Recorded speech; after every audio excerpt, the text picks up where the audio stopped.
Which career suffers more from a loss, Max or Charles? I really don't know where either would go if they lost. Feeling a Yan upset. I don't know why. I just do.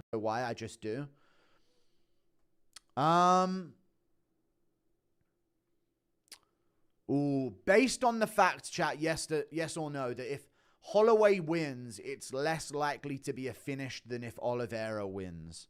So I'd say Holloway has more to lose. But if they both lose, it's pretty bleak. You know what I mean? It's pretty bleak if both of them lose. It's sort of the end of their career, seen as that. But they'll still be around, obviously. I think Olives has more... I don't know. I'd say it's worse for Holloway because if he loses, he'll probably get subbed. You know? Oliveira could get chinned, don't get me wrong, but it'll at least be a bit more of a scrap. I don't see domination from Holloway early, but Oliveira could finish him in the first two. So that's what I'd say. You think Max could get subbed 100%, but you actually don't think that and you think he's going to win.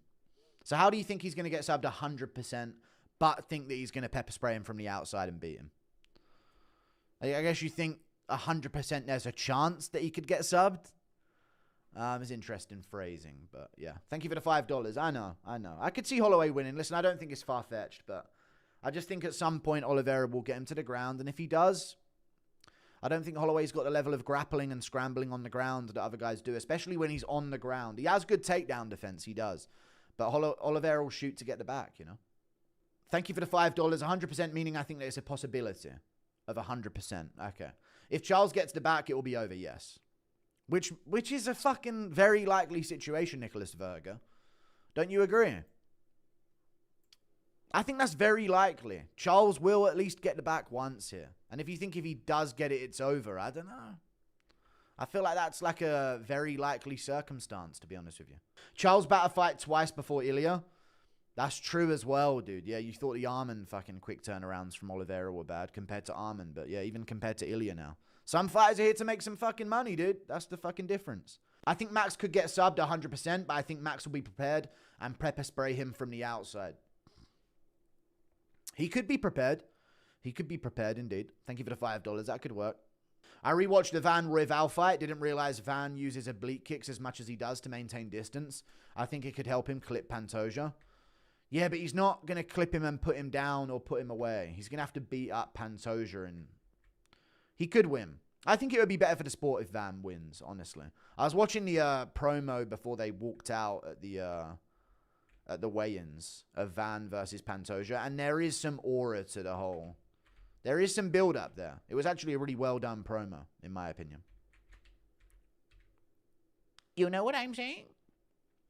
With a win, could Ateba fight for the belt in 2026? No. Not at the rate that they're building him. Not at all at the rate that they're building him. At the rate that they're building him, we won't see Ateba fight for a belt until fucking 2030. It depends. If they're looking to give him Pulyaev or... They probably move on and give him Meerschaert after this or something, then I'm not sure what we're going to do. I first discovered your channel during the first Merab and Yan fight when you crashed out after Merab won. Been a fan ever since. Keep up the great work. Thank you for the $5, dude.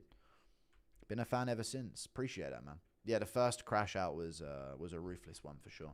Impression of Paddy telling Molly to pop a Molly, lad. Hey, pop a Molly. Yeah, pop one. Make it all about you or something. That's what popping a Molly is, lad. Men need to start talking, lad, at press conferences, lad, and hyping it up. Men need to start trash-talking Gaethje for no reason, lad. No, he doesn't. That'd make him very hateable, there. You want to save the trash talk for the real bad blood, but I would have liked it if we got a bit more hype out of him for that big main event. I wonder why there isn't as much hype around 323. It's pretty dead. I'm feeling it as well, numbers-wise. Hype-wise on all the posts they're doing. It's pretty weak. Jacuzzi time with MMA Joey or 2-3 years Dagestan? We'll go to 2-3 years Dagestan, dude. I'm not going to go into an empty jacuzzi once he gets in. Hamzat versus Islam at 170 prediction, assuming Hamzat makes championship weight. Hamzat Islam at 170 prediction.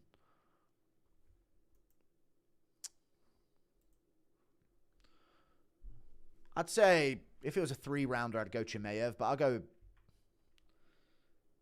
go Makhachev. I think he's a bit more well-rounded at things. I'd say Makhachev at 170. Yeah. He'd do like a better job than Burns did, I'd say. Something like that. Did you see Andrew Tate's entrance at Misfits? I've been watching, but I'll be honest, chat. Based on the amount of hype that he has and the name that he is, I checked out the press conference. He kind of doesn't have that much charisma, to be honest with you. I'll be real. Do you listen to SD Kid or Scouse music? Nah, not really. I know about it all, but I don't listen to it at all. I don't really listen to rap. Hamzat versus Islam at 170 prediction, assuming Hamzat makes championship weight. You just did the same thing. All right, well, I'm going to go with Hamzat, I reckon. I think he could do a better job than what Burns did, but obviously it depends. But 3-rounder, I'd probably take Chimaev, but over 5, I'd say Makhachev would have the answers, I would think. Sup, Guru, my dad was wondering about what Conor McGregor has been up to. Showed him your videos, needless to say he was bewildered. Yeah, unks and stuff are just completely out of the fucking loop when it comes to just understanding what's going on behind the scenes, you know. If the guy hasn't fought, they literally have no idea what's going on. So yeah, that is like a crazy thing to sort of be revealed to as an unk of the sport that doesn't really know too much, you know what I'm saying? Thank you for the $5. Barely 2 seconds into the Paramount deal and they already pulling out the BMF main event card. Dude, that's the way to do it, man. That's the way to do it, I'm telling you. The classic move right there. That's the classic right there. The BMF main event, early doors. But you know what, chat? When I'm seeing the face-offs, I'm thinking, yeah. I don't really care that it's not the best in terms of how they're treating other people and all this type of stuff. I really don't care. When I see the face-off of Oliveira Holloway, I'm amped up. I'm more amped up than I would be for a Merab title defense, for another type of title defense. If we can't get activity out of Makhachev and Chimaev, and they're going to ruin the entire sport by being champs, then I like these fun matchups as, it's kind of good to have the belt going on, you know? When we had fun champions, I'm like, please just fucking fight so we can get you guys in the mix and actually have these really fun matchups. But yeah, I'm done. I'm done, to be honest with you. I don't think Max sleeps him in the first, but since his move to lightweight, he sits down on his punches a lot more. An impression of Schmitty walking out of Jones' locker room with a mouth gunk flowing. Dana jumps to conclusions. Oh, come on, John, again? He's gonna fucking tell the media about this shit. Cheating on me again, huh? Fuck you. If you did a Merab is fruity video, it could destroy him like your Izzy Dog vid. But Merab isn't a horrible person. You know? Just because someone's gay doesn't mean I'm going to make a video about them. Thank you for the $5. The reason why I made the Joneses gay video is... Well, no, I just thought... It wasn't for any intentional reason or anything, but Merab seems like a pretty good dude overall. I'm not just going to... Otherwise, I'd make a Peyton Tabit one and a Jeff Molina one and a Jordan Levitt one. And I don't really care if they're gay. And I don't think he is anyway, so I'm not... No, I'm not doing that. Thanks for the idea, though, I guess. I'm good. People are angry on O'Malley because of his mask. Yeah, oh well. Thank you for the 2. No one cares, dude. He made a China joke. He ain't done nothing that bad in terms of general behavior. He's never beat up a woman. Never done any level of crime or anything like that, so I don't think it's that bad. He made a distasteful joke about your dong. Who cares? Thank you for the 2. But I get it, he's white. You should know better than to make a silly joke. But I don't care. Cejudo's going to say, in my prime, Tabit would be easy money after Saturday night. Yeah, I'm worried about my Cejudo pick now as well. I thought this was Cejudo's still in there. He's getting back in the mix. And he seems like he's doing a bit of a goodbye tour on this last one. He was crying at the weigh-ins. I never like that at all. That's always a bad thing. But yeah, that's annoying. That's a really sad thing. Every old dog's got to get put down, Peyton Tabit says. Indeed. What are your Henry's odds at winning percentage in your opinion? Henry's odds at winning percentage in my opinion. 55%. But honestly, I'm feeling kind of bad about my pick. I'm feeling like I've been incorrect about my pick now, for fuck's sake. I don't like it at all. Really. I really don't like it at all. 26%. Play War Thunder. No, I'm not going to play War Thunder. I don't like the Cejudo pick, man. I didn't think he'd be fucking crying at the weigh-ins. That shit pisses me off. Why are you crying at the weigh-ins, giving speeches about burying the hatchet with guys? Why is Cejudo retiring, dude? Get your money. Am I wrong? You watch my stuff, man. Am I wrong? Hey, man, you've been watching my pod, huh?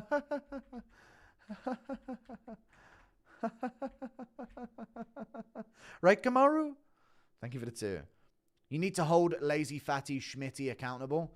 I'm actually done with Schmitty. To be honest with you guys. I'm done. What more can I give? What more can I do? He's just gonna fucking cry and complain and have a tantrum every month on his pod. And this was his big moment. What am I supposed to do, man? Fuck it. I'm done. You know? I'm done with it. I'm very, very done. I'm not going to keep picking on him. He's do nothing, bitch. It's fine. Just leave him. Thoughts on Schmitty's putrid, phlegmy mouth gunk? I didn't even notice it when I was watching it, when I was actually in the call with him and doing the pod with him. But yeah, that is pretty rank. But I don't want to start shitting on Schmitty, dude. If he wanted to be a part of this scene, he would have been at the press conference. But clearly, he doesn't want to be a part of the scene. And that's fine, you know. If he doesn't want to do anything, then that's all good. I'll just stop picking on him now. I thought it'd be some fun thing that could build into something, and there's like a storyline to be made where he can get into the content space, but you don't have it in him, I guess. Even though he wanted to. I don't understand Schmitty. He's a weird one. Thank you for the 2.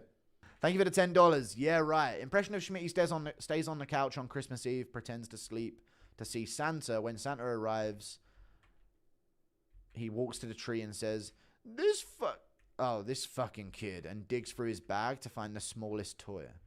Alright, fucking hell. You kidding me? You flew all the way from the North Pole to give me a fucking stalk of celery? What are you trying to say? Thank you for the $10. Appreciate you. Impression of Schmitty walking in on his mum gobbling Santa. Wait, what? You guys were just gonna suck Santa's dick and not even think, where's your own son? I'd message you guys I loved you. I wrote a Christmas card.